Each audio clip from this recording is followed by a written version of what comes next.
The slave ships from Africa that brought 450,000 slaves to the United States. In September 2023, a College of Charleston graduate student named Lauren Davila discovered a historical advertisement that shocked researchers: a single slave auction in Charleston, South Carolina, involving the sale of 600 enslaved people at once. This wasn't a rare exception. It was one of many massive auctions that occurred openly, documented and legally sanctioned in American cities. This discovery shattered assumptions about the scale of the slave trade in the United States. What makes this discovery even more significant is that it prompted historians to realize if this many people were being auctioned domestically, they had to have arrived on slave ships from Africa in the first place. The proof is irrefutable and documented. The documentary evidence. What the records show. The evidence for slave ships arriving in the United States is not hidden in archives or disputed by scholars. It is openly documented in government records, newspaper advertisements, ship manifests, and historical databases. The Intra-American Slave Trade Database, drawing on extensive archival records, contains details of 36,000 transatlantic slave voyages and 10,000 intra-American ventures, with names and personal information. Based on the historical documentation, here are the main U.S. ports where slave ships landed. Primary ports, in order of volume: Charleston, South Carolina.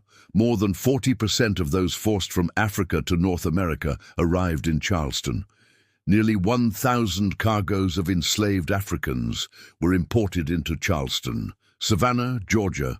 The earliest direct shipment of West Africans to Savannah occurred in 1766, when the Liverpool sloop Maryborough arrived from Senegal with 78 enslaved people, Atlantic slave trade, to Savannah. New Orleans, Louisiana. More than 135,000 enslaved people were sold in New Orleans between 1804 and 1862. Slave trade in the United States, Hampton, Virginia.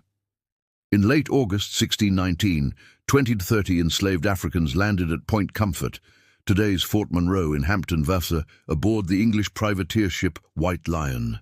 The 1619 landing. Newport, Rhode Island. Newport was transformed economically by profits from the Atlantic slave trade, transatlantic slave trade. Boston, Massachusetts. Boston played a role as a major port city in the slave trade.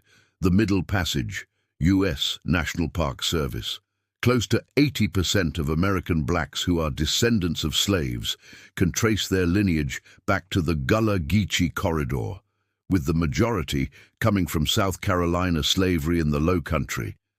By the numbers, Low Country Gullah. All of these arrivals are documented in ship manifests, port records, and the comprehensive transatlantic slave trade database, slavevoyages.org, which contains records of over 36,000 documented slave voyages.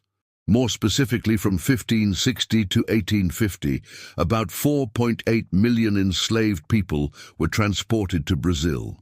4.7 million were sent to the Caribbean, and at least 390,000, or 4% of those who survived the Middle Passage, arrived in North America. This 390,000 figure represents people who survived the brutal Atlantic crossing to reach North American ports. The United States specifically received the majority of these arrivals. Between 1628 and 1860, it is estimated that almost 390,000 Africans were transported as slaves to European colonies in mainland North America. Additionally, some scholars estimate that another 60,000 to 70,000 Africans ended up in the United States after touching down in the Caribbean first. So that would bring the total to approximately 450,000 Africans who arrived in the United States over the course of the slave trade. Slave trade routes. Slavery and remembrance.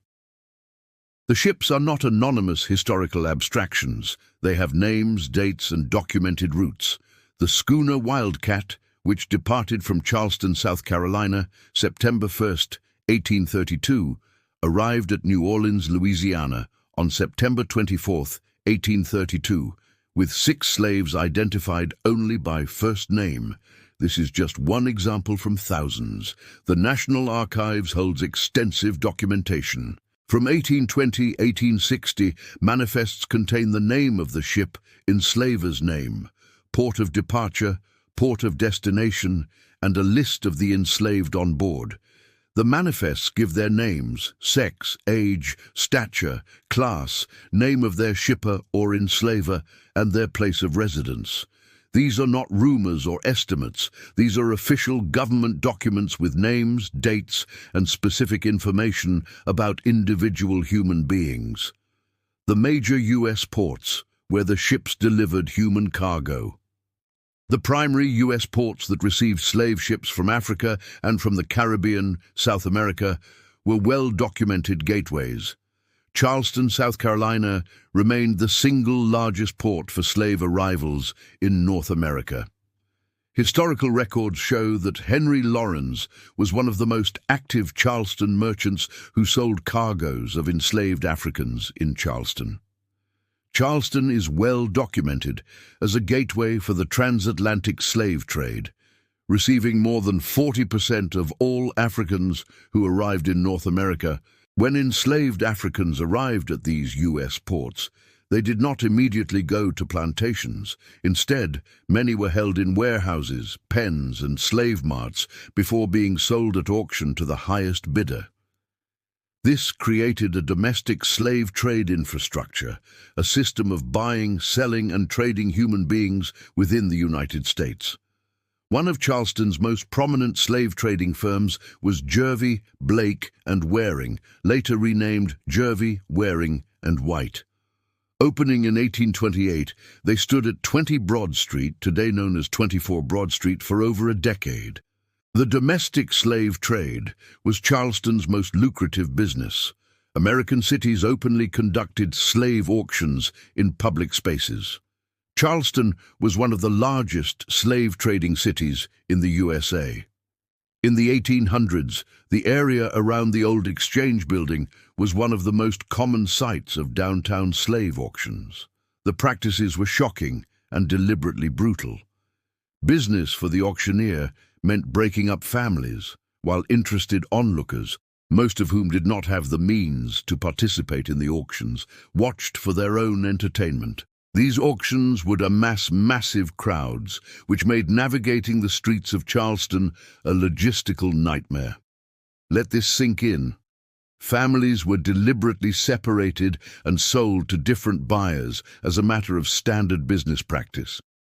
Children were sold away from parents, spouses were separated permanently, and this happened in public in broad daylight in major American cities, witnessed by crowds of spectators.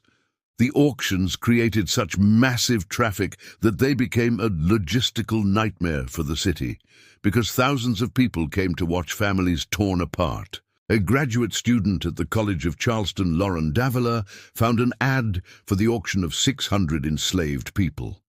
A ProPublica story revealed her discovery and unearthed the identity of the family responsible for the sale. 600 human beings sold in a single transaction, the major slave traders operating in the United States. This list represents a fraction of the many hundreds of participants in a cruel and omnipresent American market. These were not rogue operators. They were mainstream merchants conducting legal business. The traders included Jervey, Blake, and Waring, later Jervey, Waring, and White, Charleston's most prominent firm, Henry Laurens and Company, major Charleston merchants. These traders formed a commercial network that rivaled any other business sector in the antebellum United States. They had offices, employees, regular customers, and accounting systems. They advertised in newspapers. They maintained inventories of human beings. The relationship between enslaver and enslaved was defined by law as absolute ownership. Enslaved people had no legal rights. They could be worked without compensation, denied education, freedom of movement, and basic autonomy. Sold like property on the open market, passed down in wills to heirs.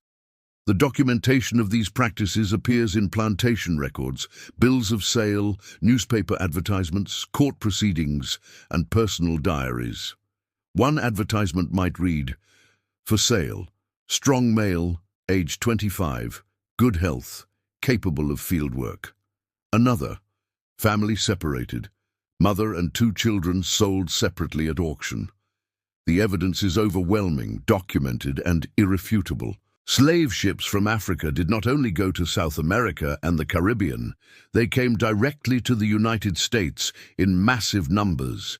The ships have names, the ports are documented, the traders are named, the auctions are recorded, the families broken apart left paper trails in bills of sale and newspaper advertisements.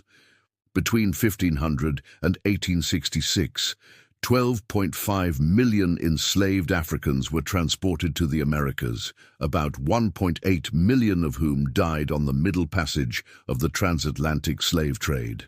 At least 388,000 of the survivors arrived in North America, with the vast majority reaching United States ports.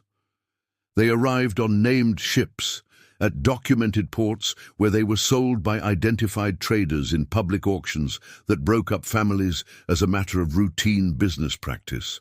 This is not theory, this is not debate, this is documented historical fact.